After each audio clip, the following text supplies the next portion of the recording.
నమస్కారం. శ్రీకర్ న్యూస్ కి స్వాగతం. ముందుగా ముఖ్యాంశాలు. రాజమహేంద్రవరం నగరపాలక సంస్థ కమిషనర్ గా గురువారం బాధ్యతలు చేపట్టిన కేతన్ గర్గ్.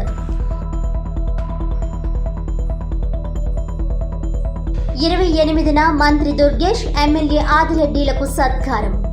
కాపు సంక్షేమ సంఘం ఆహ్వాన కమిటీ వెల్లడి. జగన్ ధర్నా అట్టర్ ఫ్లాప్. 5 ఏళ్ల పాలనతో రాష్ట్ర పరువు తీశారు. ఇప్పుడు ధర్నా డ్రామాలతో తీస్తున్నారు. ప్రజలు చీత్కరించిన అదే అబద్ధాల ప్రచారం. కేంద్ర బడ్జెట్లో ఏపీకి వరాల జల్లుపై గన్ని హర్షం. మేయర్గా పోటీ నిర్ణయం పార్టీదే. జగన్ ధోరణి చూడలేకే మళ్లీ కాంగ్రెస్లోకి వచ్చాను. వైఎస్ఆర్సీపీ మాజీ నాయకులు టీకే విశ్వేశ్వర్రెడ్డి. వరద ఉధృతి తగ్గకపోవడంతో ధవళేశ్వరం వద్ద రెండో ప్రమాద హెచ్చరిక కొనసాగుతూనే ఉంది. ధవళేశ్వరం వద్ద బుధవారం తెల్లవారుజామున 460 అడుగుల వరకు పెరిగిన నీటి మట్టం ఆపై గంటల పాటు నిలకడగా కొనసాగింది. రాత్రి 11 గంటలకు 12.10 అడుగులకు నీటి మట్టం చేరింది. కాటన్ బ్యారేజ్ నుండి 1761.37 లక్షల క్యూసెక్కులు సముద్రంలోకి ప్రవహించి అత్యధికంగా 14,55,651 క్యూసెక్కులు ప్రవాహం సముద్రంలోకి ప్రవహించింది. ప్రస్తుతం ప్రమాద హెచ్చరికలు కొనసాగుతుండటంతో గోదావరి వరద ఉధృతంగా ఉండడంతో ప్రమాద హెచ్చరిక అంచనా వేస్తున్నారు. రాజమహేంద్రవరం గోదావరి గట్టున ఉన్న నీలకంఠేశ్వర స్వామి ఆలయం వద్ద గోదారమ్మ శివయ్యను తాకి వెళ్తున్న ఈ దృశ్యం చూపర్లను ఆకట్టుకుంటుంది. లంక గ్రామాన్ని సందర్శించారు. వరద పరిస్థితిని, గ్రామం చుట్టూ ఉన్న ఏటిగట్టును పరిశీలించి పటిష్టపరచడానికి ప్రతిపాదనలు సిద్ధం చేశామని అన్నారు. వరద ఉధృతి తగ్గకపోవడంతో మద్దూరు లంక గ్రామంలో ప్రత్యేక శానిటేషన్, మెడికల్ క్యాంపులు కొనసాగిస్తున్నామని తహసీల్దార్ మస్తాన్ తెలిపారు. వరద మరలా పెరిగితే మద్దూరు లంక, పల్లిపాలెం గ్రామాల్లో ముంపు బాధితులను తరలించడానికి మధూర్ జెడ్పీ హై స్కూల్లో పునరావాస కేంద్రాన్ని కొనసాగిస్తున్నామని అన్నారు. రాజమహేంద్రవరంలో కేతవారు లంక, బ్రిడ్జ్ లంక తదితర లంకల్లో 2 నుంచి సుమారు 100 మంది మత్స్యకారులను చందా సత్రం, మున్సిపల్ కళ్యాణ మండపంలో ఏర్పాటు చేసిన పునరావాస కేంద్రాలకు తరలించారు. గోదావరి రేవులన్నీ అధికారులు మూసివేయడంతో ఆయా రేవుల వద్ద ఏర్పాటు చేసిన బారికేడ్లు, కర్రలతో నిర్మించిన అడ్డుకట్టల నుంచే గోదావరిని తిలకిస్తున్నారు. నదీ ప్రవాహం ప్రమాదకర స్థాయిలో ఉండడంతో ప్రజలెవరినీ గోదావరి సమీపంలోకి అనుమతించడం లేదు.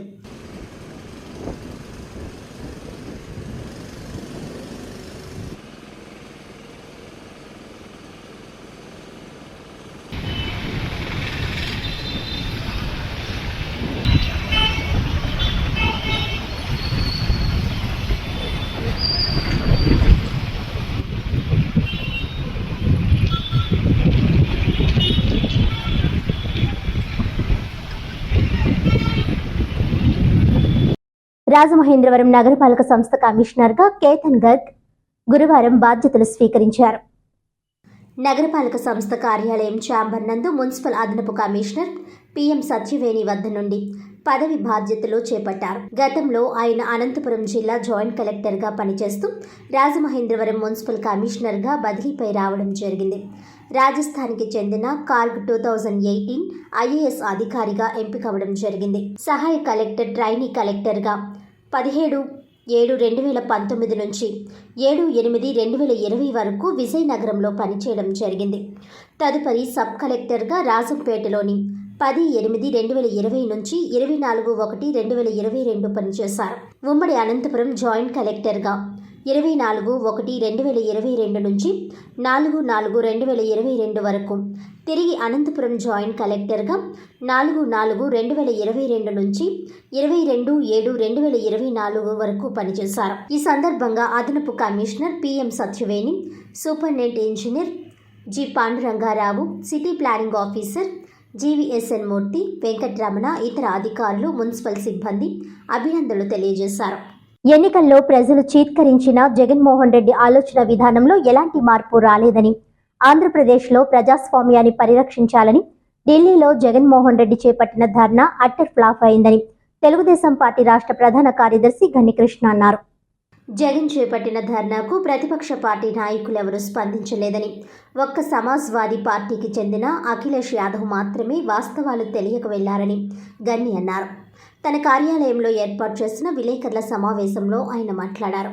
5 ఏళ్ల జగన్మోహన్ రెడ్డి పరిపాలనలో ఆంధ్ర రాష్ట్రం నవ్వుల పాలైందని, ఇప్పుడు ఢిల్లీలో ధర్నా చేసి ఇంకా పరువు తీయడానికి ప్రయత్నాలు చేస్తున్నారని ధ్వజమెత్తారు. గల్లీలో అరాచకాలు చేసి ఢిల్లీలో ధర్నాలు చేసే దౌర్భాగ్యపు ఆలోచన జగన్మోహన్ రెడ్డిదని మండిపడ్డారు. జగన్మోహన్ రెడ్డి చేపట్టిన ధర్నాకు ఢిల్లీలో ఉండే ప్రతిపక్ష పార్టీ నాయకులెవరూ హాజరు కాలేదని, జగన్మోహన్ రెడ్డి మాయమాటలు అందరికీ అర్థమయ్యాయని అన్నారు. వైసీపీ 5 ఏళ్ల పాలనలో 2686 హత్యలు జరిగాయని, దీన్ని బట్టి చూస్తే ఎంత అరాచకం రాష్ట్రంలో జరిగిందో అర్థమవుతుందన్నారు. ఎన్నికల్లో ప్రజలు ఇచ్చిన తీర్పును జగన్మోహన్ రెడ్డి ఒప్పుకోవడం లేదని, ఓటమిని అంగీకరించగా అధికార తెలుగుదేశం పార్టీపై బురద జల్లే ప్రయత్నం చేస్తున్నారని అన్నారు. ఓటమిని చూసి గుణపాఠాలు నేర్చుకోవాలని, రాబోయే ఎన్నికల్లో ప్రజల మద్దతును ఏ విధంగా కూడగట్టాలో ఆలోచించడం మానేసి కుట్రపూరిత రాజకీయాలు చేస్తున్నారని అన్నారు.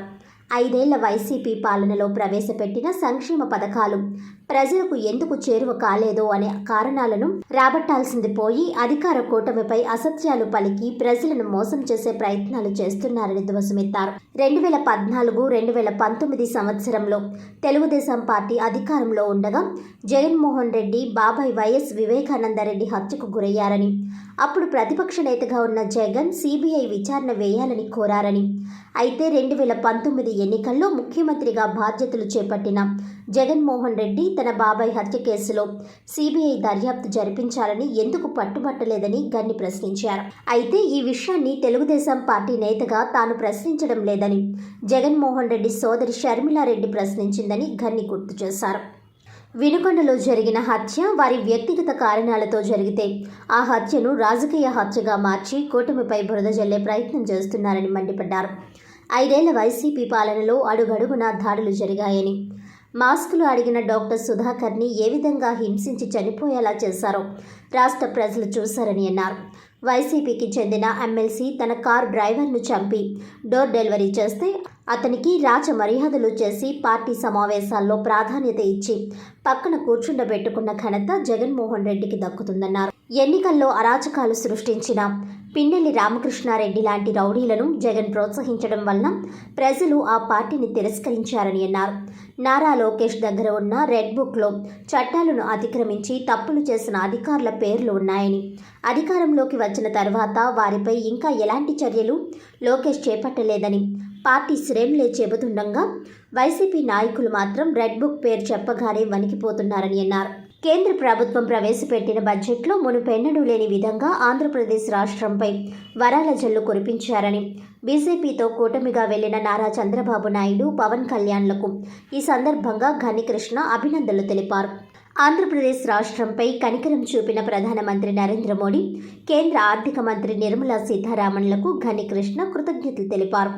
నష్టపోయిన ఆంధ్రప్రదేశ్ విషయంలో కేంద్ర ప్రభుత్వం కనికరం చూపిస్తే కాంగ్రెస్ అధ్యక్షుడు మల్లికార్జున ఖర్గే మాత్రం చంద్రబాబు, నితీష్ కుమార్ల కోసం మాత్రమే బడ్జెట్ ప్రవేశపెట్టినట్లుగా ఉందని వ్యాఖ్యలు చేయడాన్ని గన్ని ఖండించారు. విభజన వల్ల ఆంధ్రప్రదేశ్ రాష్ట్రానికి నష్టం జరిగినప్పుడు ఆయన ఎందుకు నోరు మెదపలేదని గన్ని ప్రశ్నించారు. ఈ బడ్జెట్లో Visakha railway zone, Visakha steel plant అంశాలపై నిర్దిష్టమైన చర్చ జరగకపోయినప్పటికీ అమరావతి, పోలవరం వెనుకబడిన జిల్లాల విషయంలో ఆమె చేసిన ప్రకటన ఊరట కలిగించిందన్నారు. ఇక ఆంధ్రప్రదేశ్ అసెంబ్లీలో ల్యాండ్ టైటిలింగ్ యాక్ట్ను రద్దు చేస్తూ తీర్మానం చేయడం చాలా ఆనందాన్ని కలిగించిందన్నారు. ఈ ఎన్నికల్లో ల్యాండ్ టైటిలింగ్ యాక్ట్ను రద్దు చేస్తామని చంద్రబాబు నాయుడు ప్రజలకు ఇచ్చిన హామీని నెరవేరుస్తూ మాట నిలబెట్టుకున్నారని అన్నారు.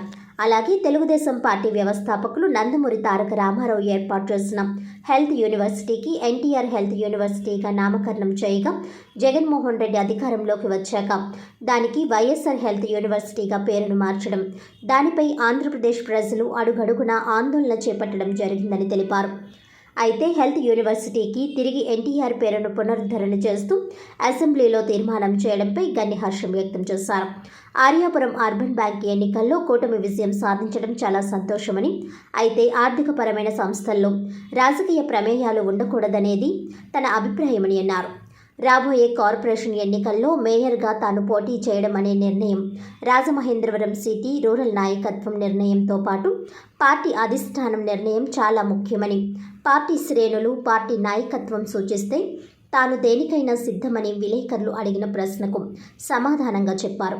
ఈ సమావేశంలో పార్టీ నాయకులు కంటిపొడి శ్రీనివాస్, మల్లా వెంకట్రాజు పాల్గొన్నారు. ప్రభావాలతో కానీ 3200 మందికి పైగా ప్రాణాలు తీసుకున్న ఘనత ఆయనకు ఉంది. ఈ రోజుని రాష్ట్రం 2686 హత్యలు జరిగినాయి గత 5 ఏళ్ళ పాలనలోనే. ఈ రోజున అతను అక్కడ ఆంధ్రప్రదేశ్లో హత్యా రాజకీయాలు జరుగుతున్నాయి, అవినీతి పెరిగిపోయింది, హత్యా రాజకీయాలు జరుగుతున్నాయి, ప్రతిపక్షాల మీద దాడులు చేస్తున్నారు, మమ్మల్ని ఎవరిని బతకనివ్వట్లేదు, 100-200 ఎన్నో హత్యలు జరిగిపోయినాయి అని చెప్పేసి అక్కడ ఫోటో ప్రదర్శన ఏర్పాటు చేశాడు. ఇది ఎంత హాస్యాస్పదంగా ఉందంటే, ఇది దొంగనే పోలీసు తరుగుతుంటే మధ్యలో పక్క ఆడే దొంగ అని చెప్పి పరిగెత్తి పోలీసుని పట్టుకున్నట్టు ఉంది. అది కానీ ఇంగ్లీష్లో ఏదో సామెత ఉంది, హిందీలో సామెత ఉందో నాకు అది సరిగ్గా గుర్తుకులేదు. అది చెప్పాలంటేనే దాన్ని తెలుగుకరించాను. అది తను చేసేది హత్యలు చేయించినవి అన్నీ చేశారు. శాంతి భద్రతలు తన ఎంత దారుణంగా అఘోరించినాయో ఈ 5 ఏళ్ళ పరిపాలనలోనే 2019 నుంచి 2014 వరకు 2024 వరకు ఎటువంటి శాంతి భద్రతలు లేదు, ఎంత దారుణంగా ఉన్నాయో అందరికీ తెలిసింది. తను ఈ రోజుని ప్రతిదీ కూడా ఏదో విధంగా అంటే ఓటమిని అంగీకరించలేకపోతాడు. అతను సాధారణంగా ఒక తెలివైన వాళ్ళు కానీ లేకపోతే సహజంగా ఆలోచించగలిగే వాళ్ళు కానీ ఓటమి నుంచి గుణపాఠాలు నేర్చుకోవాలి. తను ఎందుకు ఓడిపోయారు, ప్రజలు తను ఎన్నో కార్యక్రమాలు చేశాను తను అనుకుంటే ప్రజలకి ఎన్నో దాన్ని ఏమంటారు, ప్రజలకు ఈ ప్రజోపకరణ కార్యక్రమాలు అన్నీ ఏర్పాటు చేసాం అనుకుంటే ఎన్నో ఇచ్చాం, అవి ఇచ్చాం, ఇవి ఇచ్చాం, అమ్మఒడి ఇచ్చాం, అది ఇచ్చాం, ఇది ఇచ్చాం అనుకున్నప్పుడు, ఎంతో చేసాను అనుకున్నప్పుడు అతను ప్రజలు తను ఎందుకు ఓడించారు, తనకు ఓట్లు ఎందుకు వేయలేదనే దాన్ని ఆత్మవిమర్శ చేసుకోవాలి. అంతేకాకుండా ఇంకా అది ఆత్మవిమర్శ చేసుకోవడం మానేసి ఇంకా తను ఓడిపించారు, అన్యాయం అయిపోయింది, ప్రజలు తిట్టడం మొదలెట్టారు, తనకు ఎందుకు ఓటేయలేదు అని చెప్పేసి. ఎందుకు ఓటేయలేదు, అరాచక పాలన చూసి, అలాగే అన్ని వర్గాల ప్రజల్లోనూ కూడా నెలకొన్న అసంతృప్తిని చూసి అతను ఓడించారు అతను.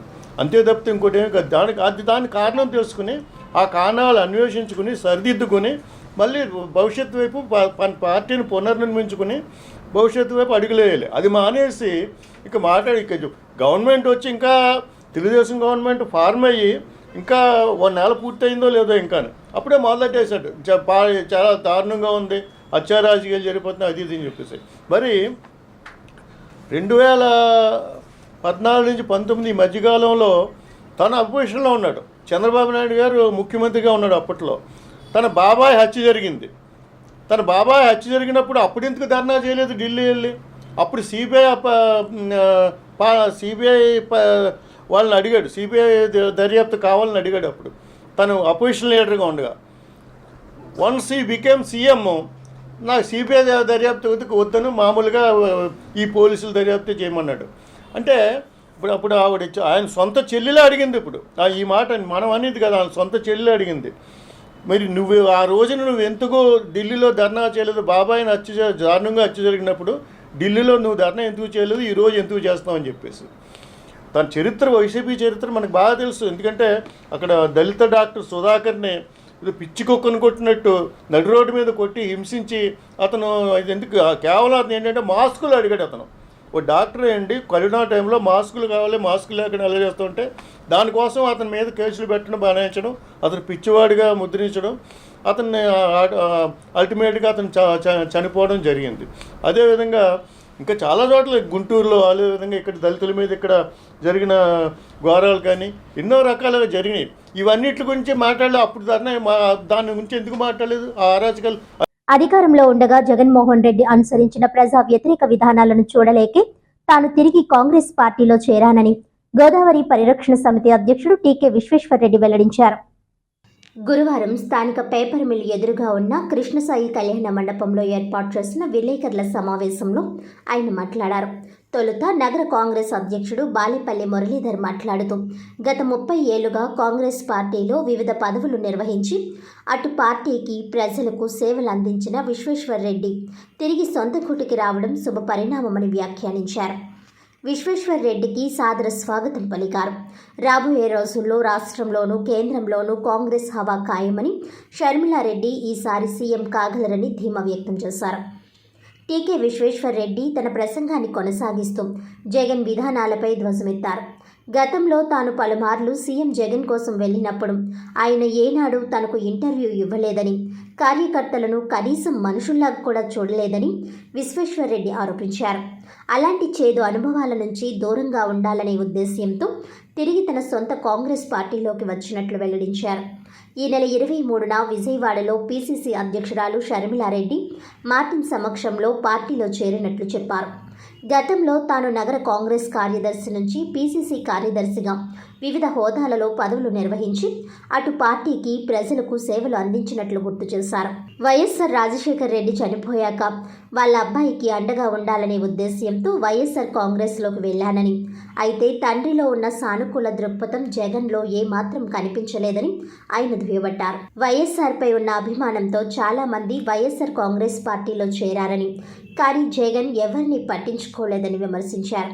తనకు సీఎం పదవి తన అనుచరుల కోరికలు తీర్చడం కోసమే తప్ప జగన్ రాష్ట్ర అభివృద్ధికి ఏమాత్రం కృషి చేయలేదని, కార్యకర్తలను పట్టించుకోలేదని విమర్శించారు. ఈ కారణాల దృష్ట్యా అన్ని వర్గాల సంక్షేమానికి భరోసా ఇచ్చే కాంగ్రెస్లోనికి వచ్చినట్లు వెల్లడించారు. కాంగ్రెస్ అభివృద్ధికి శక్తి వంచనవంతో తన వంతు సహకారం అందిస్తానని హామీ ఇచ్చారు. మిత్రులందరికీ కూడా నమస్కారం. ఈరోజు నగర కాంగ్రెస్ పార్టీ ఆధ్వర్యంలో ఈ పత్రికా సమావేశం ఏర్పాటు చేయడం జరిగింది. దీని ముఖ్య ఉద్దేశం ఏంటంటే సీనియర్ నాయకులు, అలాగే అపారమైన అనుభవం ఉన్నటువంటి పెద్దలు, సిటీలో విద్యా సంస్థల యజమానిగా రాజకీయంగా విశేషమైన అనుభవం ఉన్నటువంటి శ్రీ టీకే విశ్వేశ్వర్రెడ్డి గారు ఈరోజు మా కాంగ్రెస్ పార్టీలో జాయిన్ అవ్వడం జరుగుతుంది. ఈ సందర్భంగా వారిని సాధారణంగా కాంగ్రెస్ పార్టీలోకి ఆహ్వానిస్తూ వారికి అభినందనలు తెలియజేస్తూ రాబో రోజుల్లో కాంగ్రెస్ పార్టీకి వారు విశేషమైన సేవలు అందించి ఇక్కడ కాంగ్రెస్ పార్టీ బలపడటానికి ఆయన శక్తివంచన లేకుండా కృషి చేయాలని, చేస్తారని ఆశిస్తూ, ముఖ్యంగా మీ అందరికీ చెప్పేది ఏంటంటే రాబో రోజుల్లో కాంగ్రెస్ పార్టీదే హవా. ఎందువరకంటే ఇవాళ రాష్ట్రంలో ఉన్నటువంటి ఎన్డీఏ కానీ, అలాగే కేంద్రంలో ఉన్నటువంటి బీజేపీ ఎన్డీఏ కూటమి కానీ ప్రజల అవసరాలపైన కానీ, ప్రజల సంక్షేమం పైన కానీ దృష్టి పెట్టకుండా ఎంతసేపు అధికార కాంక్షతో వారి పదవుల కొరకే లాభపడడం జరుగుతుంది. ఇవాళ రాష్ట్రంలో విపరీతమైన వర్షాలతో, వరదలతో రైతులు, సామాన్య ప్రజలు అల్లాడిపోతూ ఉంటే ప్రస్తుతం ఒక పక్క అసెంబ్లీ జరుగుతూ కూడా ప్రజల కష్టాలపై మాట్లాడకుండా అధికార పక్షము, ప్రతిపక్షము ఒకరిపై ఒకరు వినరాని భాషల్లో మాట్లాడుకుంటూ ఆ సభ యొక్క గౌరవాన్ని తగ్గిస్తూ వ్యవహరించడం జరుగుతుంది. శుభోదయ శుభాకాంక్షలు తెలియజేస్తూ, మరి ఈరోజు ముఖ్యంగా పత్రికా విలేకరుల సోదరుల యొక్క సమావేశం ఏర్పాటు చేయడానికి కారణం ఏంటంటే, నేను తిరిగి కాంగ్రెస్ పార్టీలో మరలా అంటే పార్టీని ఇంకా బలోపేతం చేయాలి కాంగ్రెస్ పార్టీని అనే ఉద్దేశంతో షర్మిల గారి యొక్క నాయకత్వంలో మొన్న 23వ తారీఖు మంగళవారం నాడు ఉదయం 11 గంటలకి ఆంధ్రరత్న భవన్ విజయవాడలో మన పిసిసి అధ్యక్షురాలు షర్మిలారెడ్డి గారి యొక్క సమక్షంలో మన మార్టిన్ గారు అలాగే మిగతా నాయకుల యొక్క సమక్షంలో అక్కడ కాంగ్రెస్ పార్టీలో జాయిన్ అవ్వడం జరిగింది. మరి మీ అందరికీ తెలుసు, మధ్యలో కాంగ్రెస్ పార్టీలో నేను టౌన్ సెక్రటరీ నుంచి రాష్ట్ర సెక్రటరీ వరకు అనేక హోదాల్లో పదవులు నిర్వహించడం జరిగింది. అలాగే సేవాదళ తరపున కూడా చాలా కార్యక్రమాలు చేయడం కూడా జరిగింది. రాజమండ్రిలో కాంగ్రెస్ పార్టీ తరపున అనేక సేవా కార్యక్రమాలు చేసి అనేక మందికి ఇళ్ల పట్టాలు, అలాగే లోన్స్, కుట్టు శిక్షణ కేంద్రాలు, ఇలాగ అనేక కార్యక్రమాలు కాంగ్రెస్ పార్టీలో ఉండి చేయటం జరిగింది. రాజశేఖర రెడ్డి గారు చనిపోయిన తర్వాత వాళ్ళ అబ్బాయి ఒంటరిగా ఉన్నాడు. అతనికి మనం కూడా చేదోడుగా ఉండాలని చెప్పి వైఎస్ఆర్ కాంగ్రెస్ పార్టీలోకి ఆయనతో పాటు జగన్ గారితో పాటు పిసిసి సెక్రటరీకి రిజైన్ చేసి వైఎస్ఆర్ పార్టీలోకి వెళ్ళటం జరిగింది. కానీ మరి జగన్మోహన్ రెడ్డి గారు మనం ఎంతసేపు రాజశేఖర రెడ్డి గారిని దృష్టిలో పెట్టుకుని జగన్మోహన్ రెడ్డి గారు కూడా వాళ్ళ అబ్బాయి కాబట్టి అదే రకంగా ఉంటాడనే ఫీలింగ్ తోటి ఆయనతో ప్రయాణం చేయడం జరిగింది. కానీ జగన్మోహన్ రెడ్డి గారికి మరి రాజశేఖర రెడ్డి గారిలో ఉన్నటువంటి క్వాలిటీస్ కానీ ఆ హెల్పింగ్ నేచర్ కానీ అవన్నీ ఏమి లేవు. ఆయన 2009లో కాంగ్రెస్ పార్టీకి రిజైన్ చేసి బయటకు వచ్చినప్పుడు ఆయన పార్టీ పెడతాడో లేదో తెలీదు, ఆయన రాజకీయంగా ఎటు వెళ్తాడో తెలియదు. అయినా ఆయన రాజశేఖర రెడ్డి గారి యొక్క అభిమానంతో ఆయనతో మద్దతుగా మరి జగన్మోహన్ రెడ్డి గారితో చాలామంది ప్రయాణం చేశారు. నాలాంటి వాళ్ళు చాలామంది ఉన్నారు. ఆయన వాళ్ళందరినీ కూడా వాడుకునే అవసరాలకే తర్వాత ఎవరిని కూడా పట్టించుకోలేదు. ఆయన గోలు అంతా కూడా ఒకటే, ఏంటంటే ముఖ్యమంత్రి కావాలి, ఎలాగైనా సరే అయిపోవాలనే తపంతో ఆయన పనిచేసాడు తప్ప ఆయన కోసం ఆయనతో పాటు బయటకు వచ్చిన వాళ్ళని ఎవరిని కూడా ఆయన సరిగా పట్టించుకోలేదు.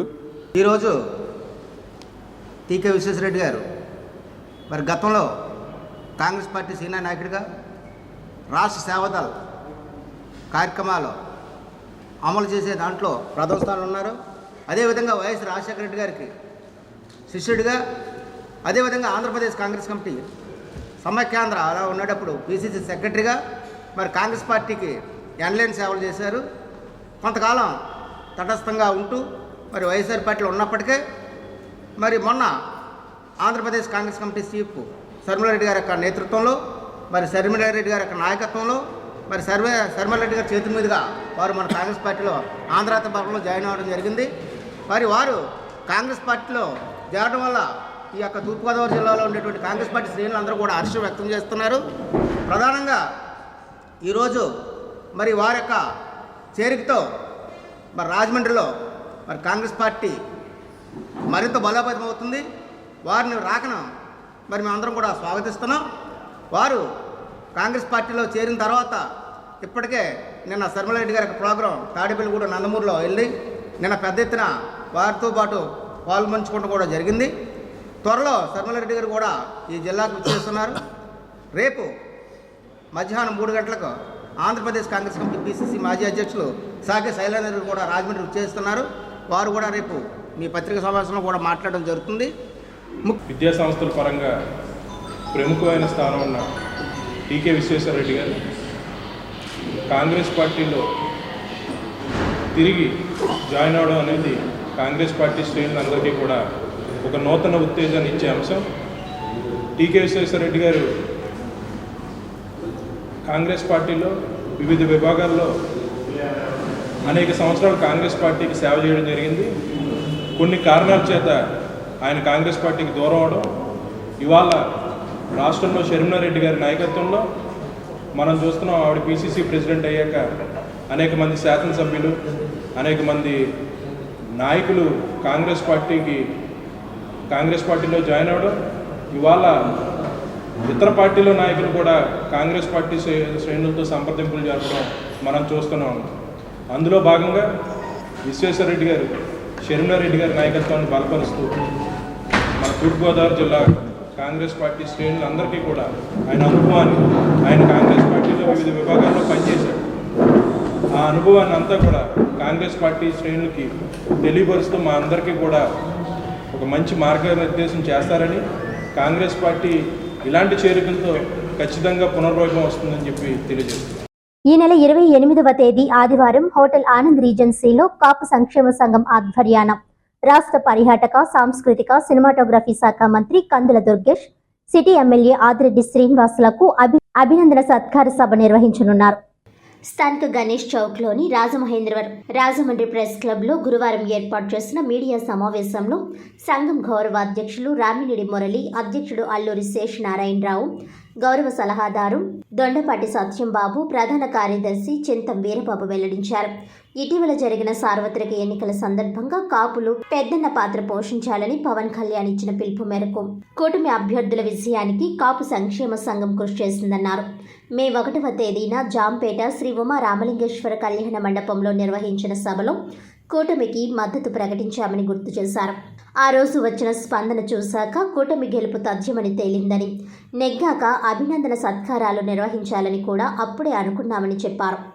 2014లో ఏర్పడిన కాపు సంక్షేమ సంఘానికి గౌరవ సలహాదారుగా ఉన్న కందుల దుర్గేష్ ఇప్పుడు మంత్రి కావడం ఆనందంగా ఉందన్నారు.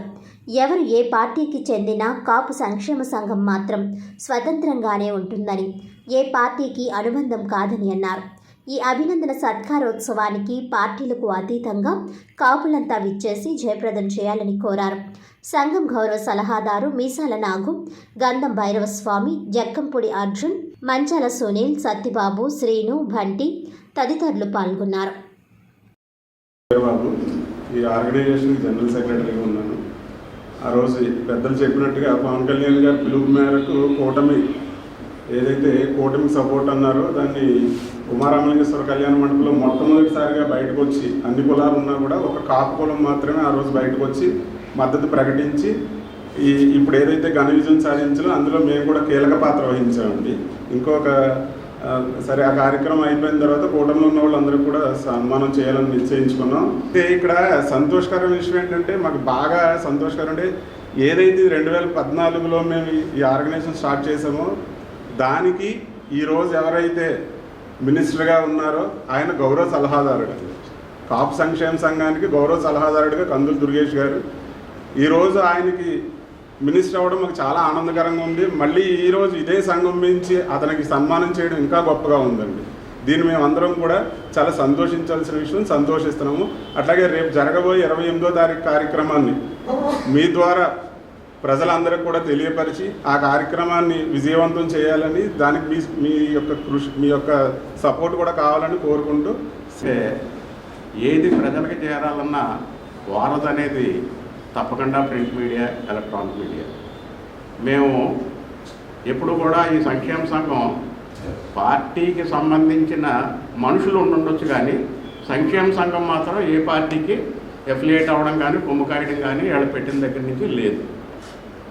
మిగతా కొన్ని మా సంఘాలు ఉన్నాయి, వాళ్ళు ఒక్కో పార్టీకి చేరబడ్డాలు, ఇవన్నీ కామన్, ఇవన్నీ వేరు, అవి మనం మాట్లాడటం కాదు. కానీ ఈ సంక్షేమ సంఘం అనేది ఓన్లీ పవన్ కళ్యాణ్ గారు పిలుపు, పెద్దన్న పాత్ర పోషించండి, డెఫినెట్గా అధికారంలోకి వచ్చి రాష్ట్రాన్ని బాగు చేయవలసిన అవసరం మన మీద ఉందని ఆయన పిలుపు మేరకి ఎటు వెళ్ళని ఈ సంక్షేమ సంఘం ఆ ఒక్క పిలుపు మేరకి స్పందించి మే 13న ఎలక్షన్స్ అయితే మే 1న ఉమారామలింగేశ్వర కళ్యాణ మండపం నెంబర్ 1లో చక్కని అద్భుతమైన మీటింగ్ ఆర్గనైజ్ చేస్తే ఆ ఎంకరేజ్మెంట్ చూసిన రోజునే తెలిసిపోయింది రాబోయే రిజల్ట్ ఏంటి అని.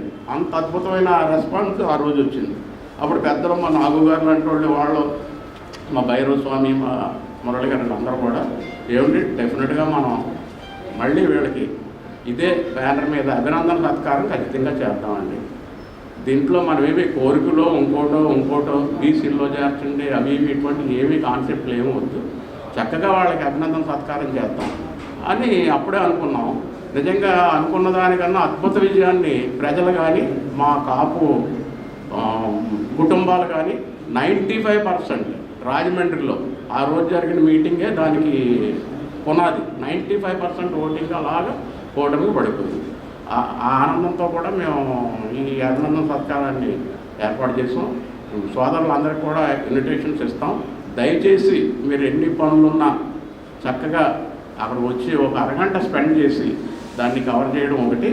ఈ లోపుగా కొంచెం మా కాపు సోదరులందరికీ, కాపుల్లో బీసీ కాపులు ఉన్నారు, ఓసీ కాపులు ఉన్నారు, వేరే వాళ్ళు ఉన్నారు, అందరూ కూడా ఆహ్వానితులే. ఓన్లీ కాపులు, ఏ కాపులైనా ఆహ్వానితులు మాత్రం కాపులే. చక్కగా వారికి ఈ మెసేజ్ వెళ్ళేలాగా మీరు చేసి పెడతారని మేము కోరుకుంటూ మీ దగ్గరికి వచ్చాం. ధన్యవాదాలు. పవన్ కళ్యాణ్ గారి పిలుపు మేరకు కాపు సంక్షేమం తరఫున మేము కూటమికి సపోర్ట్ చేయడం జరిగింది.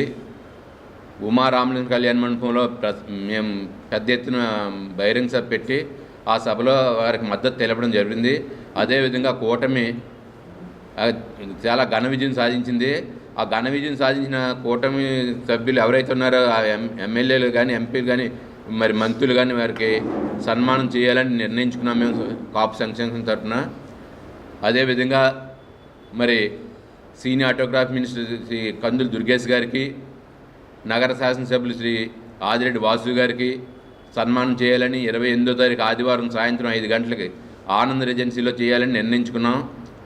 మరి ఆ కార్యక్రమానికి పార్టీలకు అతీతంగా ప్రతి ఒక్క కాపు కూడా రావాలని మీ ద్వారా తెలియపరుస్తూ, మరి ముఖ్యంగా ఏంటంటే మేము ఈ ప్రెస్ మీట్ ద్వారా ప్రతి ఒక్కరికి తెలియపరిచి మీరు మాకు మంచి సపోర్ట్ ఇస్తారని కోరుతూ, మిమ్మల్ని అందరిని కోరుతూ, మరి ఈ కార్యక్రమంలో ముందుగా అధ్యక్షులు అల్లు శేషనారాయణ గారిని మాట్లాడని కోరుతూ ఈ ప్రెస్ మీట్ పెట్టడానికి గల కారణం పవన్ కళ్యాణ్ గారి పిలుపు మేరకు, అంటే ఆయన కాపులు పెద్దన పాత్ర పోషించి మీరందరూ కూడా కూటమిలో భాగంగా మీరందరూ కూడా సపోర్ట్ చేసి ఈ విజయాన్ని అందించి రాష్ట్ర అభివృద్ధికి తోడ్పడాలని చెప్పేసి ఆయన ఇచ్చిన పిలుపు మేరకు మేమందరం కూడా ఆ కూటమి విజయానికి సహకరించడం ద్వారా ఎన్నికైన ప్రజాప్రతినిధులకి మేము సత్కారం చేయదలిసి రేపు 28వ తారీఖు సాయంత్రం 5 గంటలకి ఆనంద్ రెజెన్సీ పందిరి హాల్లో చేయదలిసాం.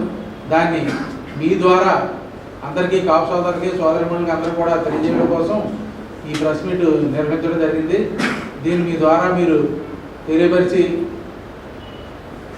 మాకు సపోర్ట్ చేస్తున్న కోరుతూ ఈ అవకాశం మీకు అందరూ కూడా మా సోదరు. బ్రిటిష్ వారితో పోరాడిన తొలి గిరిజన వీరుడు కారం తమ్మన్న ద్వారా 145వ వర్ధంతిని ప్రభుత్వం అధికారికంగా నిర్వహించాలని, రంపచోడవరంను జిల్లాగా ఏర్పాటు చేసి కారం తమ్మన్న దొర జిల్లాగా పేరు పెట్టాలని ఆదివాసీ మహాసభ న్యాయ సలహాదారు అయినాపురపు సూర్యనారాయణ డిమాండ్ చేశారు.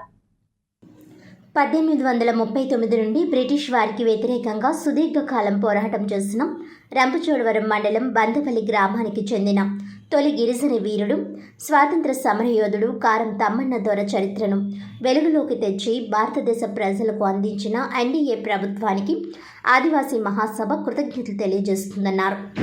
ది రాజమండ్రి ప్రెస్ క్లబ్లో గురువారం జరిగిన మీడియా సమావేశంలో కారం తమ్మన్న దొర 145వ వర్ధంతి సందర్భంగా ఘన నివాళులర్పించారు.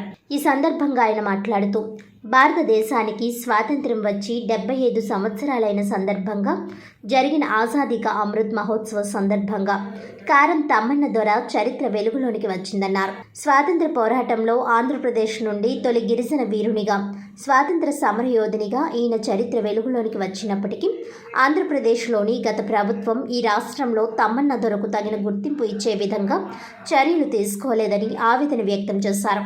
తెలుగుదేశం కూటమి ప్రభుత్వం ఈ మేరకు తగిన చర్యలు తీసుకొని తొలి గిరిజన వీరునికి తగిన గౌరవం ఇవ్వాలని ఆదివాసీ మహాసభ డిమాండ్ చేస్తుందన్నారు.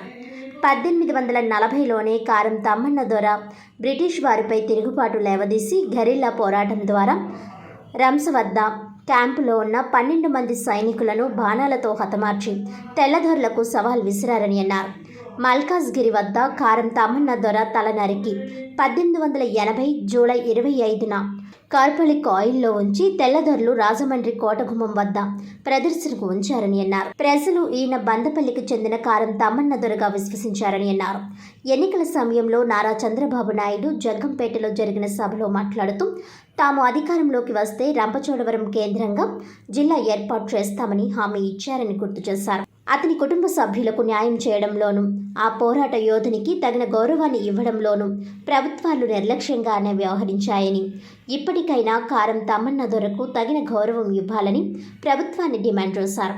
ఈ కార్యక్రమంలో ఆదివాసీ మహాసభ ప్రతినిధులు అరగంటి వీరభద్రారెడ్డి, గిడుతూరి చిన్నారావు, కెచ్చెల అబ్బాయిరెడ్డి, కారం శ్రీనివాస్ దొర, జక్కల పాండవులు, కారం చిన్నపోతురాసు, మడి అప్పన్న దొర, కారం చిట్టెమ్మ, కారం బుల్లియమ్మ, కారం శంకురమ్మ, కారం వీరాయమ్మ తదితరులు పాల్గొన్నారు.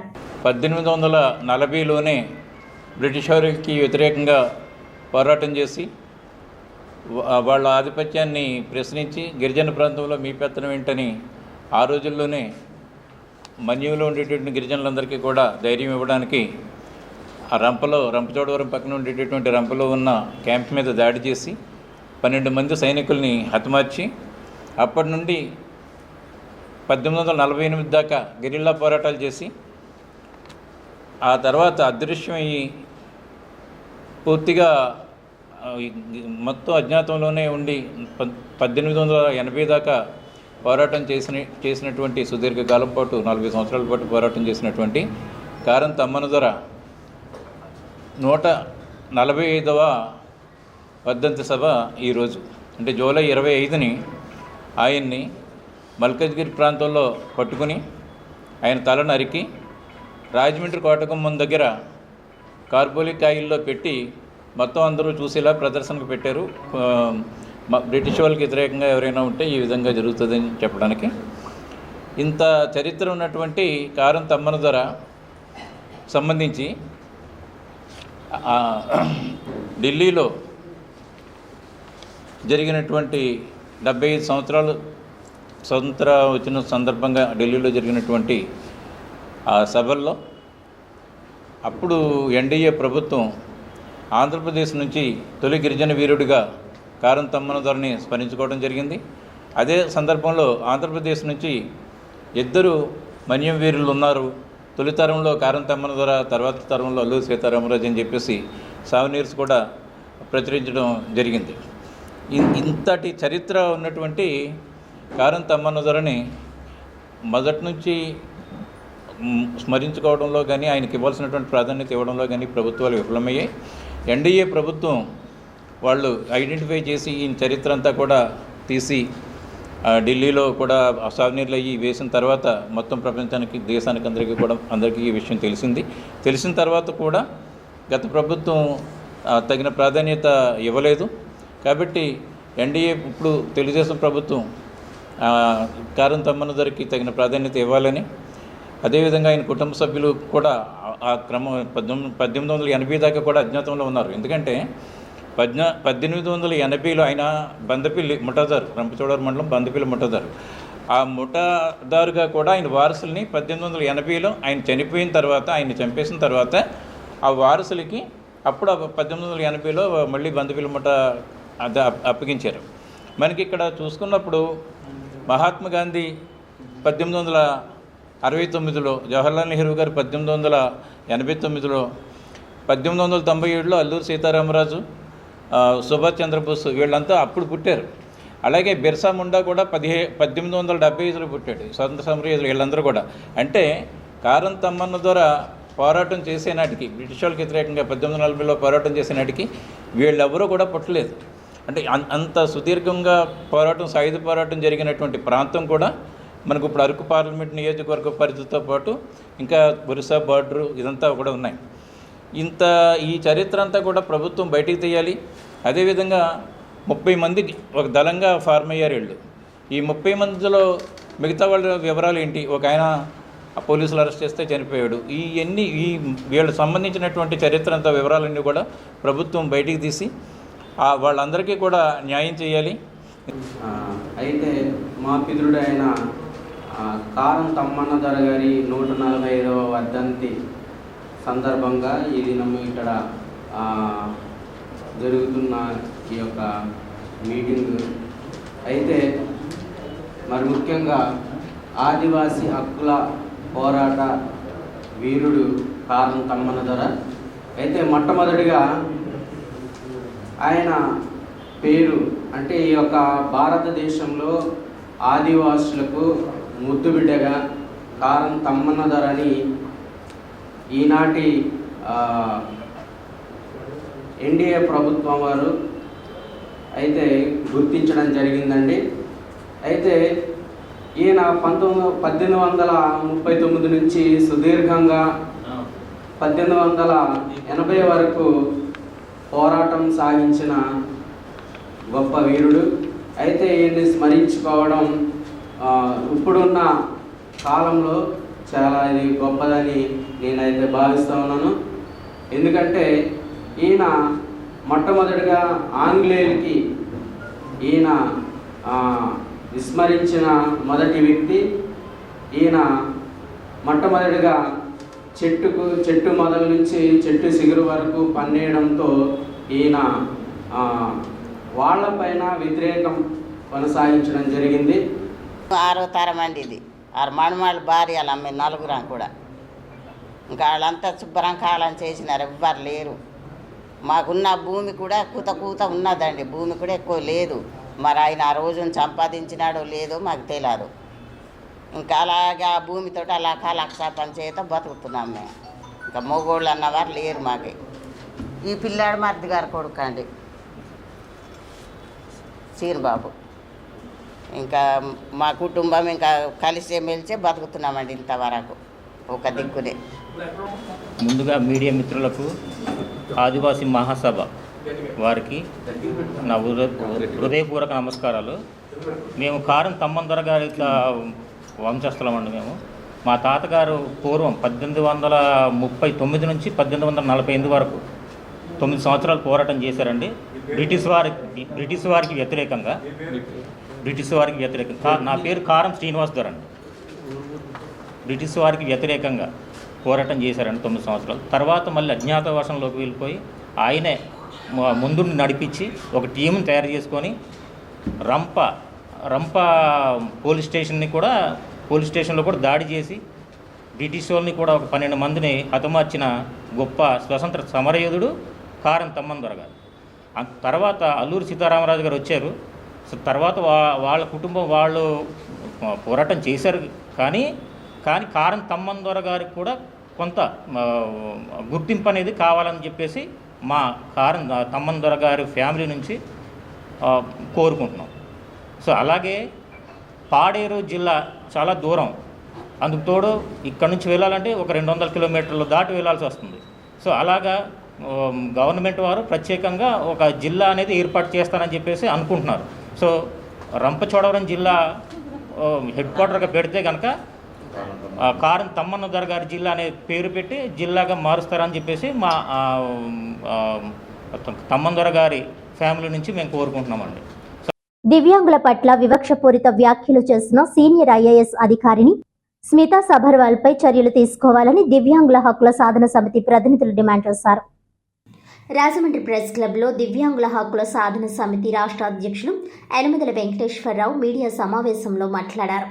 దివ్యాంగుల రిజర్వేషన్పై అనుచిత వ్యాఖ్యలు చేసిన స్మితా సబర్వాల్పై చర్యలు తీసుకోవాలని అన్నారు.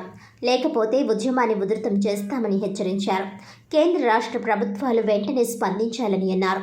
స్మితా సబర్వాల్ వ్యాఖ్యలను వికలాంగుల హక్కుల సాధన సమితి రాష్ట్ర ప్రధాన కార్యదర్శి నారాయణం వీరరాఘవయ్య, టీడీపీ సోషల్ వర్కర్ ఎర్ర ఉమామహేశ్వరి, బోధిహీన్, కోనాల లాజర్, ముత్యాల శ్రావణ్, ఎం సూర్యకళ తదితరులు తీవ్రంగా ఖండించారు. ఫిజికల్లీ ఛాలెంజ్డ్ పర్సన్స్కి దివ్యాంగుల హక్కుల చట్టం 2016 ప్రకారంగా 4% రిజర్వేషన్ ఉంది. ఆ రిజర్వేషన్ ప్రకారంగా కేంద్ర ప్రభుత్వం కానీ రాష్ట్ర ప్రభుత్వం కానీ ఈరోజు నిధులు విడుదల చేయలేని పరిస్థితి. ఎప్పుడు కూడా లోటు బడ్జెట్, దివ్యాంగుల తాలూకు లోటు బడ్జెట్. ఈరోజు దివ్యాంగులు ఎక్కడికన్నా వెళ్ళాలంటే నడవలేని వారికి వీల్ చైర్లు అందించే క్రమంలో పూర్తి స్థాయిలో పనిచేయలేనట్టు విధంగా గత ప్రభుత్వాలు పనిచేస్తున్న పరిస్థితి. ఇప్పుడు కూడా అదే కొనసాగుతున్న పరిస్థితి. వీల్ చైర్ మీద తిరిగేటువంటి వారికి సరైనటువంటి ఆఫీసులోకి వెళ్ళాలంటే సరైనటువంటి వసతులు లేని పరిస్థితి. మెట్లెక్కలేని రాలేనటువంటి దివ్యాంగులకు సరైన వసతులు లేని పరిస్థితి. ఈ పరిస్థితులన్నిటి నడుమ ఇవన్నిటినీ కూడా వాళ్ళు అడ్డంకులు తొలగించుకుంటూ ముందుకు వచ్చే క్రమంలో వీరికి రిజర్వేషన్ అవసరమా, వీరిని నీటిలో విశ్వసిస్తామా, వీరిని పైలట్లుగా పెట్టుకుంటామా అన్నటువంటి అంశం ఎక్కడికో కష్టపడి ఎక్కుతున్నటువంటి వారి శ్రమనంతా కూడా వృధాపాలు చేసేటటువంటి విధంగా ఈ మాటలు ఉన్నటువంటి విషయం మేము తెలియజేసుకుంటున్నాం. నమో బుద్ధాయ. ప్రియమైన మిత్రులారా,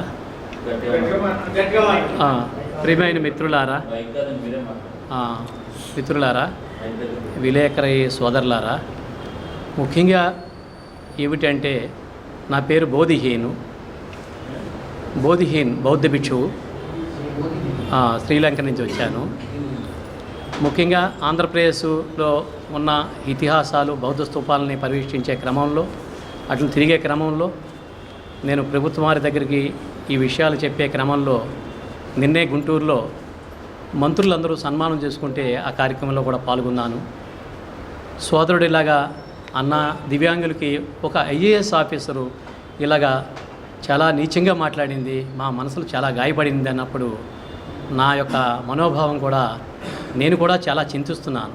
ఎందుకంటే దివ్యాంగుల్ని చూడని దేశం అది పూర్తిగా భూస్థాపితం అవుతుంది. వాళ్ళ నుంచి వచ్చే శోకం చాలా ఇదైందన్నమాట, దైవత్వంతో కూడి ఉంటుంది. ముఖ్యంగా ఆ ఏఎస్ ఆఫీసరు స్మితా సభా అగ్రవాల్ అంటుంది, ఆవిడ నిజంగా అగ్ర దురహంకార శక్తి భావజలమే ఈ రోజున ఏమంటుందంటే రిజర్వేషన్లు తీసేయాలనే భావంతో ఉన్నారు. రిజర్వేషన్లు తీసేయటం అనేది కులాలు తీసేయగలరా? ఈ కులాల్లో ఉన్న అసమానతలు తొలగించగలరా? అదేవిధంగా ఈ దివ్యాంగుల్ని ఎవరు నడుపుతారు? వీళ్ళు కూడా ట్యాక్స్ కడుతున్నారు కదా, వీళ్ళు ఈ దేశ పౌరులే కదా. చైనాలో మావో పోరాటంలో దివ్యాంగులు కూడా ఆయుధాలు పట్టుకుని పోరాటం చేశారు. అటువంటి శక్తిగలమైన వీళ్ళ యొక్క మేధశక్తిని వాడుకోవాలే కానీ వీళ్ళని బిచ్చగాళ్ళగా చూడటము, లేకపోతే చాలా వీళ్ళు ఏం పనిచేయరు అని అనడము అది నాకు చాలా ఇబ్బందిగా ఉంది. అదేవిధంగా నేను ప్రపంచ దివ్యాంగ సంస్థ దగ్గరికి వెళ్ళి నేను మాట్లాడతాను. మా కార్యక్రమంలో నేను ఇది కూడా ఒక ఎజెండాగా పెట్టుకుంటాము.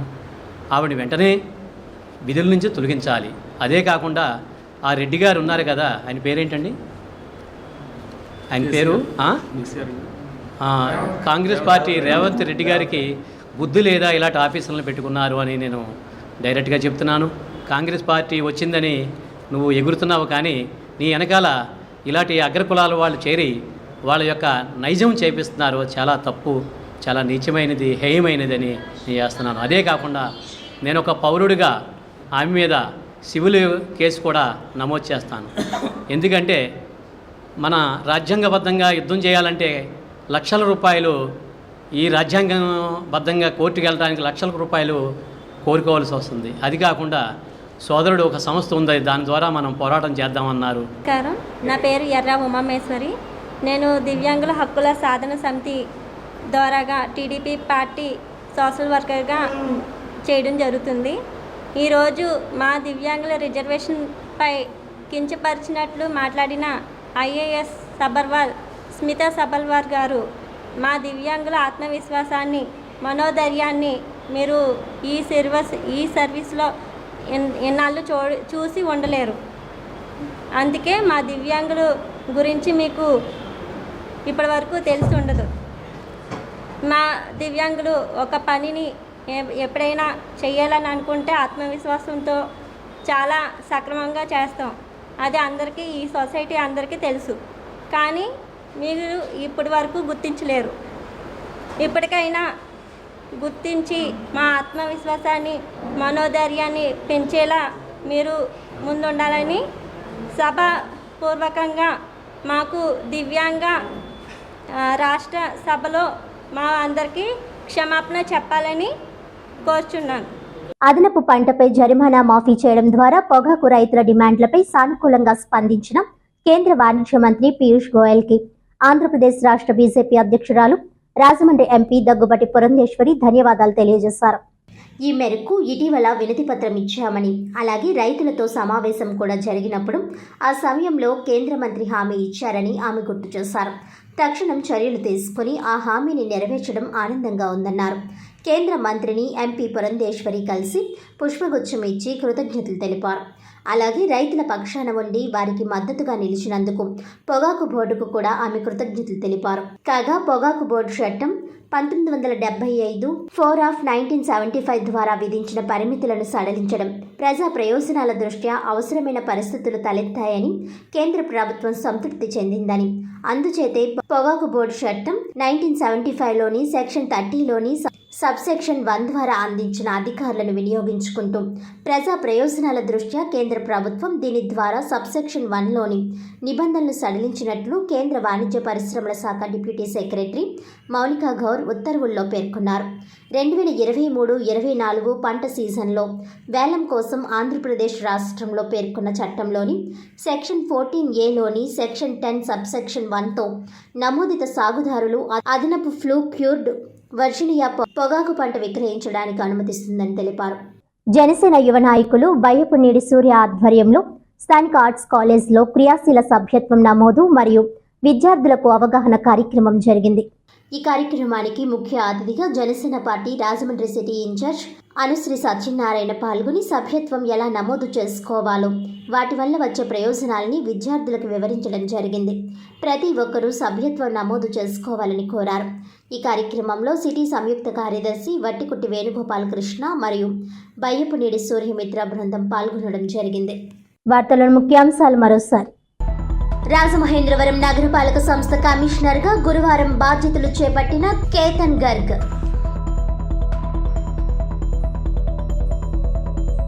28న మంత్రి దుర్గేష్, ఎమ్మెల్యే ఆదిరెడ్డిలకు సత్కారం. కాపు సంక్షేమ సంఘం ఆహ్వాన కమిటీ వెల్లడి. జగన్ ధర్నా అట్టర్ ఫ్లాప్. 5 ఏళ్ల పాలనతో రాష్ట్ర పరువు తీశారు. ఇప్పుడు ధర్నా డ్రామాలతో తీస్తున్నారు. ప్రజలు చీత్కరించిన అదే అబద్ధాల ప్రచారం. కేంద్ర బడ్జెట్లో ఏపీకి వరాల జల్లుపై గన్ని హర్షం. మేయర్గా పోటీ నిర్ణయం పార్టీదే. జగన్ ధోరణి చూడలేకే మళ్లీ కాంగ్రెస్లోకి వచ్చాను. వైఎస్ఆర్సీపీ మాజీ నాయకులు టీకే విశ్వేశ్వర్రెడ్డి.